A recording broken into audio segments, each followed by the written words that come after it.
नमस्कार, आप देख रहे हैं आवाज इंडिया, देश की भरोसेमंद आवाज। मैं हूं पिंकी। खबरों का सिलसिला शुरू करने से पहले आइए नजर डालते हैं आज की हेडलाइंस पर। राहुल गांधी का बड़ा दावा, हरियाणा में 25 लाख वोट हुए चोरी, ईसी पर लगाए गंभीर आरोप। पचमढ़ी में राहुल गांधी की जंगल सफारी, टाइगर रिजर्व में 2 घंटे का नेचर ब्रेक। वंदे मातरम पर सियासी संग्राम, कांग्रेस ने पीएम मोदी पर लगाया टैगोर के अपमान का आरोप। राजनाथ सिंह ने जताया भरोसा, अमेरिका के पाकिस्तान परमाणु दावे पर भारत सतर्क। और विदेश में मोस्ट वांटेड भारत की बड़ी कार्रवाई, जॉर्जिया और अमेरिका से 2 गैंगस्टर दबोचे गए। अब खबरें विस्तार से। कांग्रेस नेता राहुल गांधी बिहार विधानसभा चुनाव के बीच पचमढ़ी में जंगल सफारी पर पहुंचे। सफारी के बाद उन्होंने मीडिया से बातचीत में हरियाणा चुनाव में बड़ी धांधली का आरोप लगाया। राहुल ने कहा कि हरियाणा में 25 लाख वोट चोरी हुए हैं और 8 में से 1 वोट गायब कर दिया गया। उन्होंने दावा किया है कि यही खेल मध्य प्रदेश, महाराष्ट्र और छत्तीसगढ़ में भी हुआ। राहुल ने कहा है कि उनके पास डेटा और सबूत हैं जो धीरे धीरे सामने लाए जाएंगे। उनका कहना था कि मुख्य मुद्दा वोट चोरी है, लेकिन इसे साइबर क्राइम से जोड़कर छिपाया जा रहा है। उन्होंने चुनाव आयोग और बीजेपी पर मिलकर सिस्टम के जरिए वोट चोरी करने का आरोप लगाया। मध्य प्रदेश पर जोर देते हुए राहुल गांधी ने कहा है कि वहां भी जल्द खुलासा होगा। उन्होंने कहा कि लोकतंत्र को नुकसान पहुंचाया जा रहा है और मोदी, अमित शाह और चुनाव आयोग के अध्यक्ष इसमें शामिल हैं। राहुल ने चेतावनी दी है कि कांग्रेस चुप नहीं बैठेगी और सबूतों के साथ सभी सच्चाई जनता के सामने लाएगी। उनके साथ मध्य प्रदेश कांग्रेस अध्यक्ष जीतू पटवारी, नेता प्रतिपक्ष उमंग सिंघार, प्रदेश प्रभारी हरीश चौधरी और अन्य नेता भी मौजूद रहे। राहुल ने जिला अध्यक्षों से मिली फीडबैक साझा की और बताया कि कांग्रेस कार्यकर्ता लगातार काम कर रहे हैं। उन्होंने जनता से अपील की है कि वो सतर्क रहें और लोकतंत्र बचाने में सहयोग करें। कि वही मध्य प्रदेश में हुआ है, वही महाराष्ट्र में हुआ है, वही छत्तीसगढ़ में हुआ है और ये बीजेपी और इलेक्शन कमीशन का सिस्टम है। और हमारे पास और भी सबूत है और वो आस्ते आस्ते हम दिखाएंगे। बट मेन मुद्दा वोट चोरी का है और एसआईआर उसको आप कवर अप करने का है और इंस्टीट्यूशनलाइज करने का सिस्टम है। सर आने मध्य प्रदेश को लेकर मतलब हमारे पास बहुत अलग अलग इंफॉर्मेशन है, बहुत डिटेल में इंफॉर्मेशन है और वो हम रिलीज करेंगे। अभी तो थोड़ा सा ही दिखाया है। सर, संगठन नियोजन को लेकर कल आपने जिलाध्यक्षों से बातचीत की, क्या फीडबैक मिला? क्योंकि 2 महीने हो चुके हैं। बहुत अच्छा फीडबैक मिला। डिस्ट्रिक्ट प्रेसिडेंट से हमारी मतलब ट्रेनिंग हो रही है, काफी अच्छी ट्रेनिंग चल रही है। बट मेन मुद्दा यही है कि लोकतंत्र पर आक्रमण हो रहा है, अंबेडकर जी के कॉन्स्टिट्यूशन पर आक्रमण हो रहा है और डायरेक्टली मोदी जी, अमित शाह जी और ज्ञानेश जी जॉइंटली पार्टनरशिप बना के कर रहे हैं और इससे देश का बहुत नुकसान हो रहा है, भारत माता का नुकसान हो रहा है, डैमेज हो रही है भारत माता। देखिए, कुछ दिन पहले इसकी क्लियरली वोट चोरी, 25 लाख वोट चोरी हुए, 8 में से 1 वोट चोरी।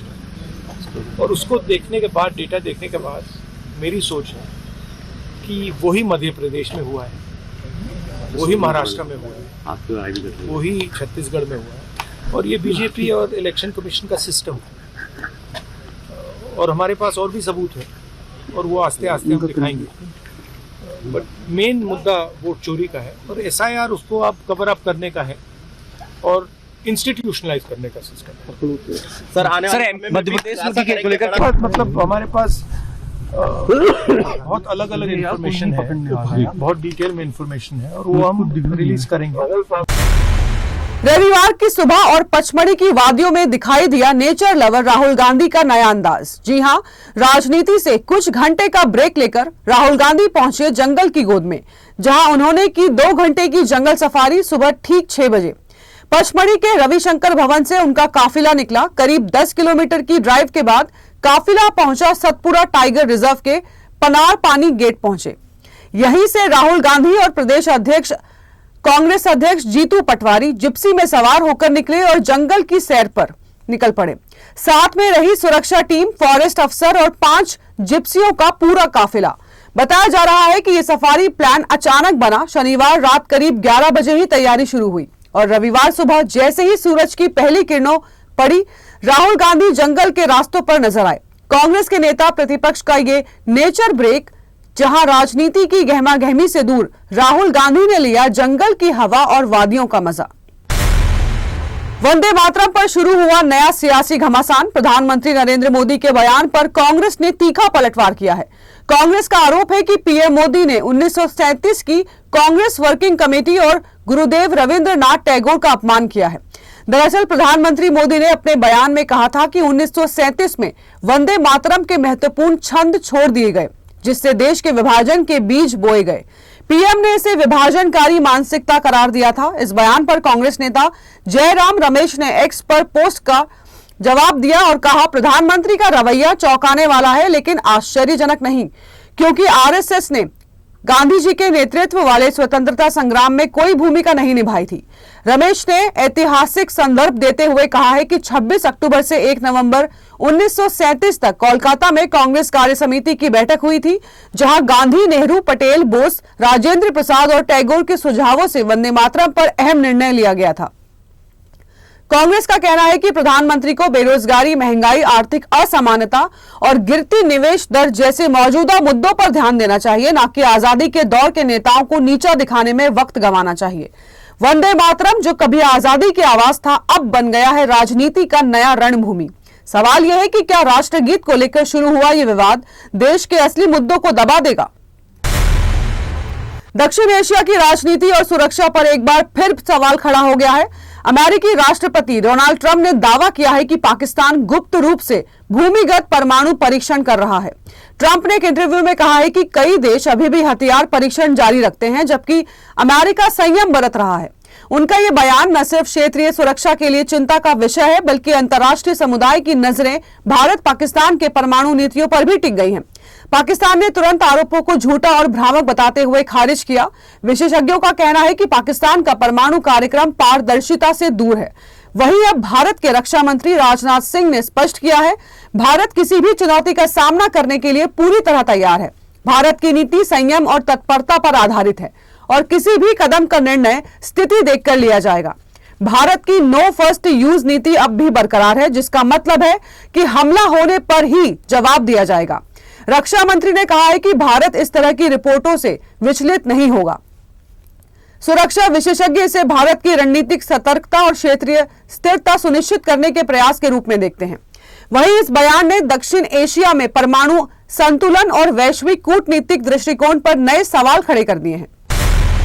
सुरक्षा एजेंसियों और हरियाणा पुलिस को अंतर्राष्ट्रीय स्तर पर बड़ी सफलता मिली है। विदेशी धरती पर गैंगस्टरों के खिलाफ चलाए गए ऑपरेशन में भारत के 2 मोस्ट वांटेड अपराधियों को जॉर्जिया और अमेरिका में हिरासत में ले लिया गया है।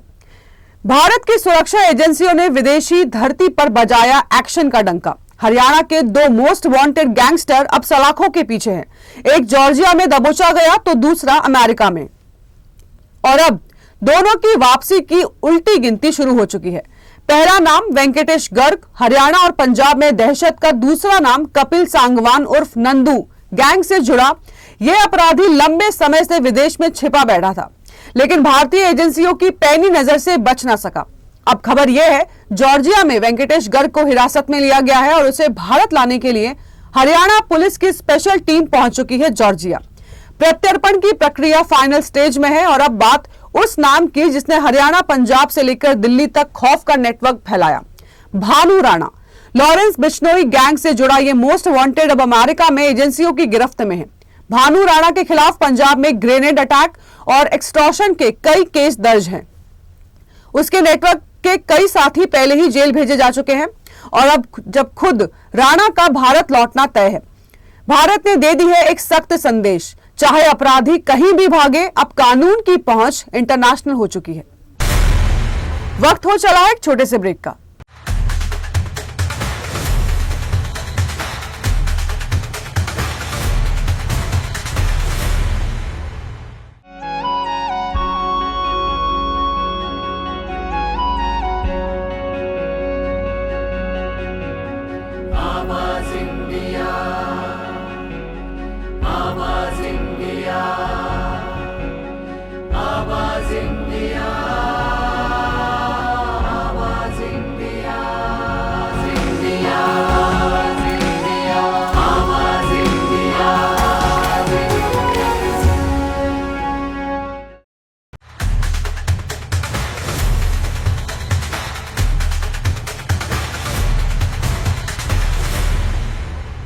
ब्रेक के बाद आप सभी का स्वागत है। बढ़ते हैं अगली। बिहार चुनाव के बीच पूर्णिया से सांसद राजेश रंजन उर्फ पप्पू यादव ने अपने बेबाक बयानों से सियासी हलचल मचा दी है। पप्पू यादव ने कहा, निर्दलीय सांसद बनना बेहद मुश्किल है क्योंकि बिना किसी बड़े दल या गठबंधन के जनता के बीच अकेले उतरना चुनौतीपूर्ण होता है। उन्होंने राजद नेता तेजस्वी यादव के रोजगार देने वाले वादों पर भी सवाल उठाए। पप्पू यादव ने मोदी सरकार के 15 लाख रुपए और 2 करोड़ नौकरियों के वादों को जुमला बताते हुए तंज कसा। उन्होंने कहा कि कई बड़े प्रोजेक्ट्स और योजनाओं को जुमले कहकर हल्के में नहीं लिया जा सकता। हालांकि पप्पू यादव ने तेजस्वी यादव के वादे पर भरोसा जताया और कहा, अगर उन्होंने कोई निर्णय लिया है तो उसे पूरा करेंगे। उन्होंने मोदी सरकार के वादों की तुलना करते हुए बताया कि तेजस्वी के वादे यथार्थवादी और क्रमिक हैं। पप्पू यादव ने खुद को जनता का सच्चा प्रतिनिधि बताया और कहा कि उनकी प्राथमिकता बिहार को नंबर 1 बनाना और रोजगार बढ़ाना है। उनके इन बयानों ने राज्य की सियासत में नई बहस छेड़ दी है। पप्पू यादव ने साफ कहा है कि जनता को सच्चाई चाहिए और राजनीतिक वादों की तुलना करना जरूरी है। गुजरात में एटीएस ने बड़ी कार्रवाई करते हुए 3 संदिग्ध आतंकियों को गिरफ्तार किया है। ये लोग हथियार सप्लाई करते समय पकड़े गए और उन पर देश में आतंकी हमलों की साजिश रचने का आरोप है। गिरफ्तार संदिग्धों की पहचान पुलिस ने अभी सार्वजनिक नहीं की है। ये पिछले 1 साल से एटीएस की निगरानी में थे और गुजरात समेत देश के विभिन्न हिस्सों में हमला करने की योजना बना रहे थे। कार्रवाई अहमदाबाद में की गई है और ये कदम सुरक्षा एजेंसियों की सतर्कता को दर्शाता है।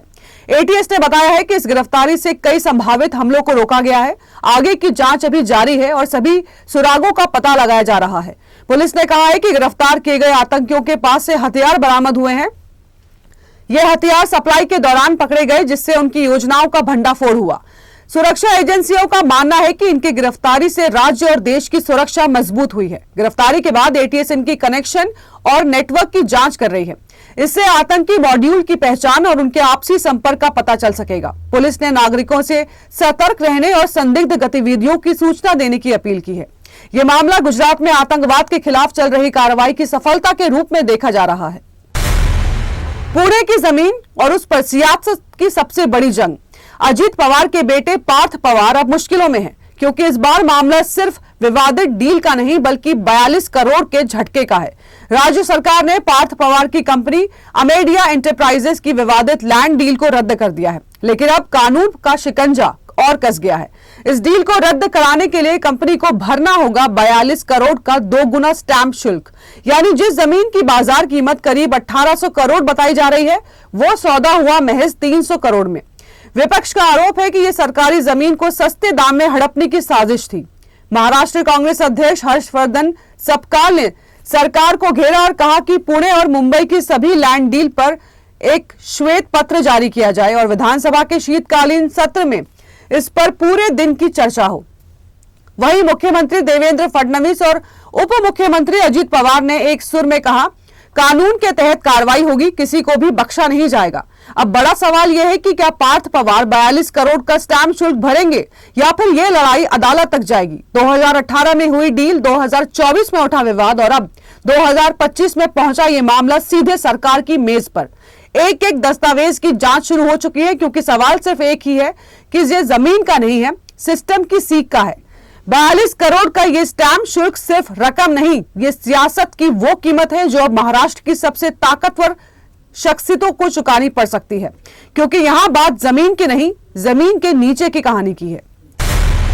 उत्तर प्रदेश के सहारनपुर से इस वक्त एक हैरान कर देने वाली वारदात सामने आई है, जहां बजरंग दल के पदाधिकारी शिवम पर सिर्फ 12 सेकंड में 33 बार हमला किया गया। जी हां, महज 12 सेकंड में 33 बार, और वो भी सरेआम सड़क पर नकाबपोशों के बीच। कहते हैं वारदात को अंजाम देने में वक्त नहीं लगता, लेकिन यहां जो हुआ उसने पूरे सहारनपुर को हिलाकर रख दिया है। 6 नकाबपोश बाइक सवार आए, लाठी डंडे से टूटे पड़े शिवम पर और फिर देखते ही देखते 12 सेकंड में 33 वार कर फरार हो गए। हमलावरों की रफ्तार और बेरहमी दोनों ही कैमरे में कैद हो चुकी है। अब इन नकाबपोश दरिंदों की तलाश में पुलिस पूरी मशीनरी लगी हुई है। हमले में गंभीर रूप से घायल शिवम को जिला अस्पताल में भर्ती कराया गया है, जहां उनकी हालत नाजुक बताई जा रही है। इलाके में तनाव का माहौल है और प्रशासन अलर्ट पर है। 12 सेकंड, 33 वार और शहर में फैली सनसनी। यह हमला सिर्फ एक व्यक्ति पर नहीं बल्कि कानून व्यवस्था को खुली चुनौती है। अब देखना यह होगा कि सहारनपुर पुलिस कब तक इन नकाबपोशों के चेहरे बेनकाब कर पाती है।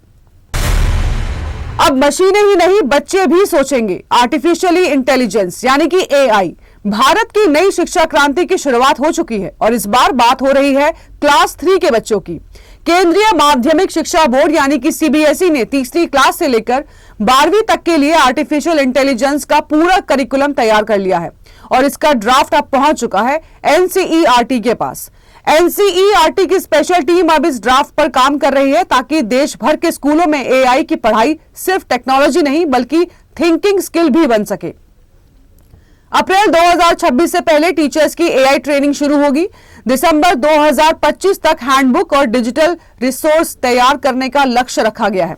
यानी आने वाले 2 सालों में भारत की क्लासरूम बदलने वाली है। चौक और डस्टर की जगह होगी कोडिंग और कंप्यूटेशनल थिंकिंग। फिलहाल सीबीएसई स्कूलों में 8वीं से एआई का विकल्प मिलता है, लेकिन अब हर राज्य बोर्ड तक की शिक्षा पहुंचेगी।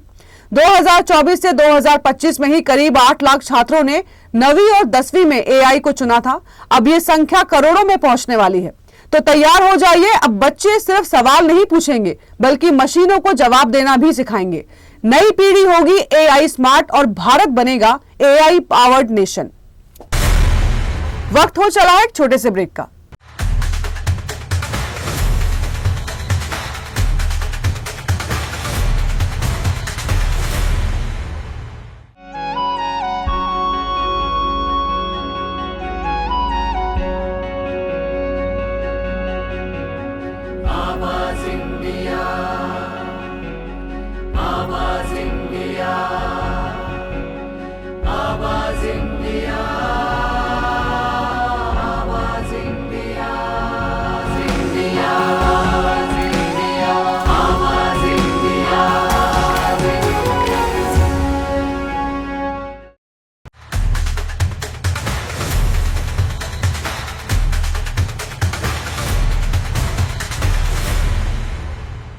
ब्रेक के बाद आप सभी का स्वागत है। बढ़ते हैं खबरों की ओर।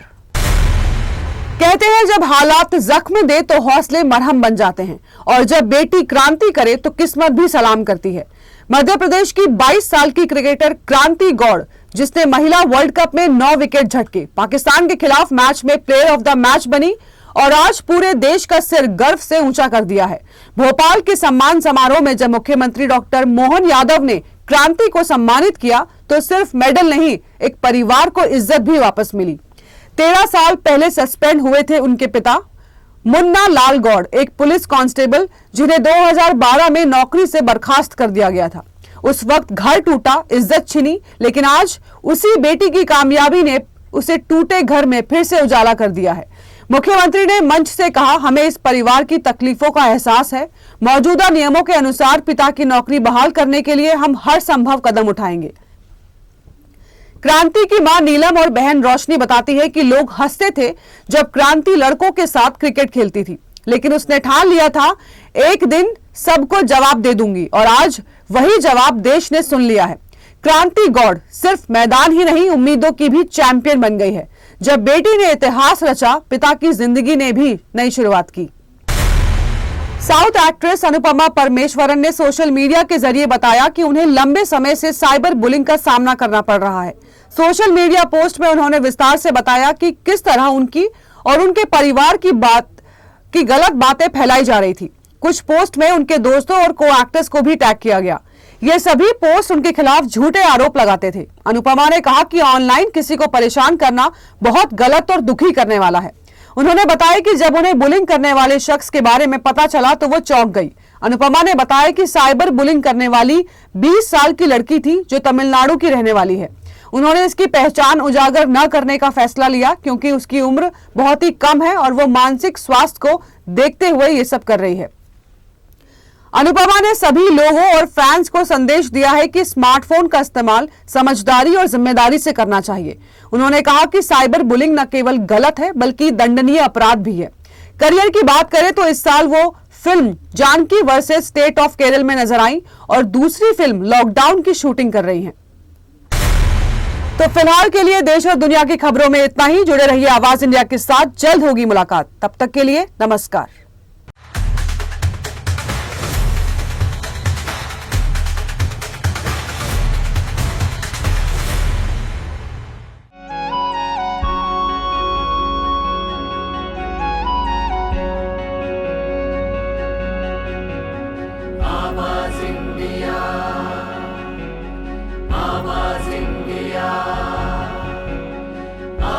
is India.